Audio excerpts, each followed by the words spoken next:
अस्सलाम वालेकुम दोस्तों, कैसे हैं आप। उम्मीद और दुआ है कि आप लोग खैरियत से होंगे।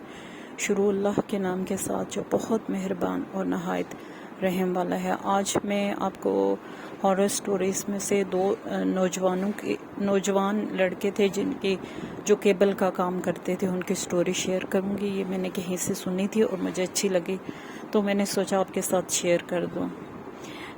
वो लड़का बताता है, जिसका एक हेल्पर भी था, वो बताता है कि एक दिन मुझे ऑर्डर मिला कि फ़लाँ घर में फ़लाँ बेंगलो में 5 जो है आपने जो डिश एंटीनास होते हैं वो सेट करने हैं एक ही घर में। तो मेरे लिए एक बहुत बड़ा ऑर्डर था और मैं खुश हो गया क्योंकि हमारा काम बहुत स्लो जा रहा था। तो मैंने अपने दोस्त और अपने हेल्पर को फ़ोन किया जो मेरे साथ ही काम करता था। मैंने उससे कहा कि हमें फ़लाँ जगह पर जाना है, इतने बजे जाना है, तो आओ निकलते हैं और वहाँ चलते हैं और हमें यहाँ से काफ़ी बचत हो जाएगी। तो हम दोनों गए, हमने उस एड्रेस पे नॉक किया तो अंदर एक चौकीदार नुमा या कोई शख्स था, अंदर से आया। उसने कहा कि आप रात को आना। तो हम लोग चले। हमें बड़ा वियर्ड तो लगा कि रात को हम आए, मतलब, लेकिन वापस चले गए। जाहिर है हम लोग चले गए। जब उसने हमें रात को टाइम बताया, हम लोग उस टाइम पे पहुँचे, हमने बेल दी तो एक बंदा जो 50 अबव था, 50 का कर लें, इतना कुछ था, वो बाहर आया और वो बहुत शक्ल से वियर्ड लग रहा था। उसने हमें कहा कि आओ, और हम लोग अंदर चले गए और ना सलाम ना दुआ, कुछ भी नहीं, जैसा कि होता है। और एक चीज़ हम लोगों ने अंदर जाके फील की कि वो घर बहुत बड़ा था और वहाँ जैसे रहाइश के आसार होते हैं ना, घर से आवाज़ें आ रही होती हैं, लाइट्स ऑन होती हैं, एक लाइव सा सीन होता है, वहाँ ऐसा कुछ भी नहीं था। तो पूरे घर में एक ही कहीं बल्ब जल रहा था और कोई आवाज़ नहीं थी। वो हमें सीढ़ियाँ चढ़ा के ऊपर लेके गया। एक अंधेरी गैलरी थी, हम बड़ी मुश्किल से अंधेरे से गुज़र के छत पे पहुँचे और वहाँ भी किसी कोने में एक बल्ब लगा हुआ था जिसकी रोशनी बहुत ही नाकाफ़ी थी।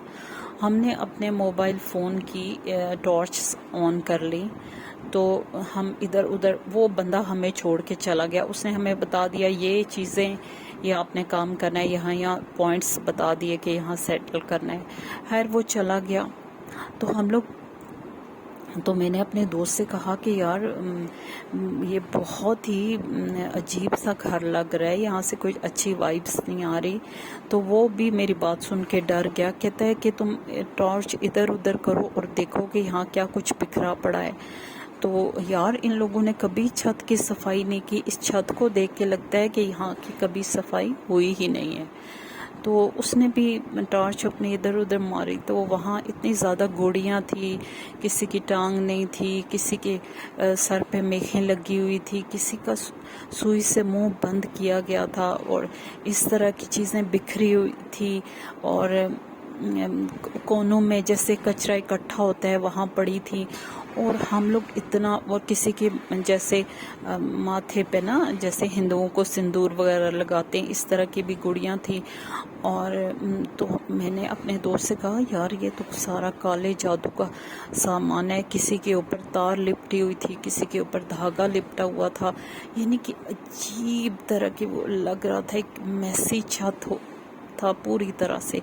और हमने आपस में बात की कि हम इस काम को चलो वापस चलते हैं ना। तो हम अभी उन गुड़ियों को देख ही रहे थे तो एकदम जब हमने सर उठाया तो वो बंदा हमारे पीछे खड़ा था। कहाँ से वो आया, कब आया, उसके कदमों की आवाज़ नहीं थी, वो चला गया था हमारी आंखों के सामने। वो कहते हैं कि तुम लोग जिस काम के लिए आए हो ना वो काम करो। तो हम लोग ना खामोशी के साथ, हम लोग डर के, हमने कहा शायद पुलिस कोई ना बुला ले और हम पे कोई इल्ज़ाम ही ना लगा दे। तो हमने कहा ठीक है, हम अपना काम करने लगे, लेकिन अंदर ही अंदर हम डर रहे थे और हम सोच रहे थे कि कब इस काम को हम छोड़कर यहाँ से भाग निकलें। हम दोनों बुरी तरह से डरे हुए थे। तो जो ऊपर छत था और बैल्कनी थी साथ ही, और साथ ही एक लंबी सी गैलरी टाइप थी जिसकी वॉल्स थी लेकिन फुल कवर्ड नहीं थी। जैसे गैलरी होती है, हाफ गैलरी जिसकी हाफ दीवारें होती हैं। तो अचानक हम लोगों ने उधर से देखा कि वो बंदा नीचे है, उसके साथ एक लड़की खड़ी है, और वो बहुत ही एक लड़की भी हमने वहाँ देखी जो उसको वालिद कह रही थी। तो वो बाप बेटी थे। इतने बड़े घर में 2 बंदे, ये भी बहुत ही अजीब सीन था। तो जैसे हम लोग काम करते इधर उधर चीज़ें अपनी रख रहे थे, तो अचानक मेरी नज़र पड़ी, तो मैंने देखा कि वो बंदा नीचे खड़ा, वही 50 अबव जो बंदा था, वो नीचे खड़ा उल्टियाँ कर रहा है, और उसकी उल्टियाँ जो है बहुत ही ग्रीन कलर की हैं, और वो ढेरों ढेर उल्टियाँ करता जा रहा है, और जैसे अब जेली अजीब सी कुछ उल्टियाँ थी वो। तो वो कहते हैं कि एकदम ना उसने अपना थोड़ा सा सर ना टिल्ट करके ना मेरी तरफ देखा। तो मैं देख रहा था उस तरफ, और मेरा दिल उछल के ना बिल्कुल हलक में आ गया। वो ये बात मैंने हमेशा पढ़ी थी और सुनी थी, और वाक़तन उस वक्त जैसे मेरा दिल जो मुंह के रास्ते बाहर ही आ जाएगा, इतना मुझे डर लगा कि मैंने कहा कि एक तो इसकी इतनी तबीयत ख़राब है, उल्टियाँ पूरा इसने जगह भर दी है, और इसके बावजूद इसे इतने हवास इसके कायम है कि इसने मेरी तरफ देखा है। तो मुझे बहुत डर लगा, और फिर मैंने अपने दोस्त से कहा कि मतलब कहने सुनने की वहाँ बात ही नहीं थी। हम दोनों डरे और सहमे खड़े थे। उसने हमें आवाज़ दी कि नीचे आओ, ऐसे गुस्से और करख्त से बोला। तो हम लोग नीचे आए, तो उसने कहा कि हमने देखा कि जो है उल्टियाँ कर कर के वहीं खड़ा था, और उसने कहा चले जाओ यहाँ से। तो ऐसे उसने बाय ऑर्डर कहा। तो हम लोगों ने ना हम लोग चल दिए। हम खुश हो गए कि हम यहाँ से जा रहे हैं, खैरियत के साथ जा रहे हैं। तो जो ही हमने 1 या 2 कदम आगे बढ़ाए और देखा, तो वही बंदा ऐसे खड़ा हमें देख रहा है जैसे उसका मकसद ही हमें वॉच करना हो, और लड़की भी उसके साथ खड़ी हमें वो दोनों हमें घूर रहे थे, बिल्कुल जैसे कोई स्टिल हो के अपनी किसी बॉडी लैंग्वेज, ना पाँव हिलाता है ना हाथ हिलाता है, और स्टिल हो के आपको घूरे, तो आपको बहुत ही अजीब लगता है। इस तरह का हमारे साथ सीन था। तो जो हम लोग घर से निकल गए, और हम मुश्किल जो है घर तक पहुँचे। वो बंदा मेरा हेल्पर मेरे साथ आ गया। जब हम लोग घर गए तो हम लोग बहुत उल्टियाँ कर रहे थे, इतनी ज़्यादा हमें वॉमिटिंग हो रही थी, और इतनी हमारी तबीयत ख़राब हो रही थी कि जिसकी कोई हद नहीं। हम घर गए तो मेरे फादर थे, मेरे अब्बू थे, मतलब अम्मी थी और बहन भाई थे। हम लोग अच्छे खासे ठीक ठाक थे, हमारा काम चल रहा था। तो अल्हम्दुलिल्लाह हमारा शुमार गरीबों में नहीं होता था, यानी कि मिडिल क्लास में आप कह सकते हैं। तो उन्होंने कहा कि तुम लोग कहाँ से आ रहे हो? तो हमने उन्हें बताया कि मैंने उन्हें बताया अपने फादर को कि इस तरह हमें ऑर्डर मिला था, और हम उस घर में गए, और हमारे साथ मैं बताने की पोजीशन में नहीं था। मैंने कहा कि कहते हैं क्या खाया है?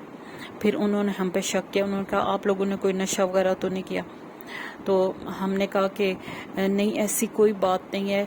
और फिर हमें उल्टियाँ हुई जा रही थी, और मेरे बड़े भाई ने कहा कि तुम लोग कौन से लोकेशन पर गए थे? तो मैंने उसे बता दिया कि ये लोकेशन है। तो वो वहाँ गया, उसने वहाँ जाके चेक किया। फिर जब वो वापस आया तो वो अपने अम्मी अब्बू से कुछ बात करने लगा, और उसने हमें कुछ नहीं बताया कि उस लोकेशन पे क्या था क्या नहीं। खैर हम लोगों को दम किया हुआ पानी दिया गया, और साथ में मेडिसिन भी दी गई। मेरा दोस्त वहीं हमारे घर रह गया, और हम लोग की तबीयत आहिस्ता आहिस्ता रात गुजरी। तो तबीयत थोड़ी बहुत ठीक थी, लेकिन इसके बावजूद जैसे उल्टी आना और یعنی کہ آپ کہہ سکتے ہیں نکاہت اور کوئی جیسے بیماری ہوتا ہے ایسے ہی تھے ہم. تو جو ہے میں نے اپنے بھائی سے کہا کہ میں نے اپنے والد سے کہا کہ میرے بھائی سے پوچھیں کہ جس ایڈریس پہ گیا تھا وہاں کون رہتا ہے، کیونکہ میں اندر سے بڑا تھا کہ مجھے پتہ چلے کہ وہاں کون رہتا ہے. تو میرا بھائی جو ہے وہ اندر آیا اور اس نے ہمیں بتایا کہ ہم نے پتہ کیا ہے تو وہ جن لوگوں کا وہ گھر ہے وہ بہت بڑا گھر ہے. وہ بتاتے ہیں کہ اس کا جو مالک تھا، اس گھر کا مالک، وہ فوت ہو چکا ہے. ادھر ایک ہی اس کی بیٹی تھی جو باہر کہیں رہتی ہے، امریکہ یا کسی ملک میں رہتی ہے. شادی ہو کے وہاں چلی گئی اور کبھی واپس نہیں آئی، اور 15 سال سے یہ گھر خالی ہے. تو پھر ہمارے گھر والوں کو تب یقین آیا کہ ان کے ساتھ کوئی ایسا پیرا نارمل ہوا ہے. اور جو ہے ہمارا باقاعدہ حافظ صاحب سے علاج کرایا گیا جو ہمارے محلے کے ہی تھے، اور انہوں نے اپنے حساب کتاب سے بتایا کہ وہاں جنات آباد ہیں اس گھر میں. اور جو ہے جو انسانوں کی فارم میں ان سے ملے ہیں. تو اس طرح اب ساری بات کلیئر ہو گئی، اور وہ اب میں سوچتا ہوں اور حیران ہوتا ہوں کہ وہ جنات تھے، وہ ایک جن تھا، وہ اس کی بیٹی تھی جو انسانوں کے روپ میں ہم سے ملے اور ہمیں کام کرنے کے لیے کہا. یہ ایک میری زندگی کا بہت ہی پیرانارمل انسیڈنٹ تھا جس کو بھی زیادہ عرصہ بھی نہیں ہوا ہے، اور لوگ جب سنیں تو شاید یقین کریں یا نہ کریں، لیکن بہرحال یہ ایک سچی سٹوری ہے. تو دوستو یہ تھی آج کی سٹوری. اپنا خیال رکھیں، اپنے آپ کو آیت الکرسی کے حصار میں رکھیں. 3 دفعہ آیت الکرسی اپنے اوپر، اپنے بچوں کے اوپر پڑھ کے دم کیا کریں ضرور ہر روز جس طرح ہر روز ہم سانس لیتے ہیں، جس طرح ہر روز ہم ناشتے کرتے ہیں، ڈنر کرتے ہیں، لنچ کرتے ہیں. یہ 3 دفعہ آیت الکرسی اپنا ایک بنا لیں کہ یہ بھی میرا ڈیلی کا ورک ہے، تاکہ اللہ تعالیٰ غیر انسانی چیزوں سے ہمیں بھی اور ہماری اولاد کو محفوظ رکھے، خوش رہیں، دوسروں کے لیے آسانیاں کریں، تاکہ اللہ پاک آپ کے لیے بھی آسانیاں کرے. آمین.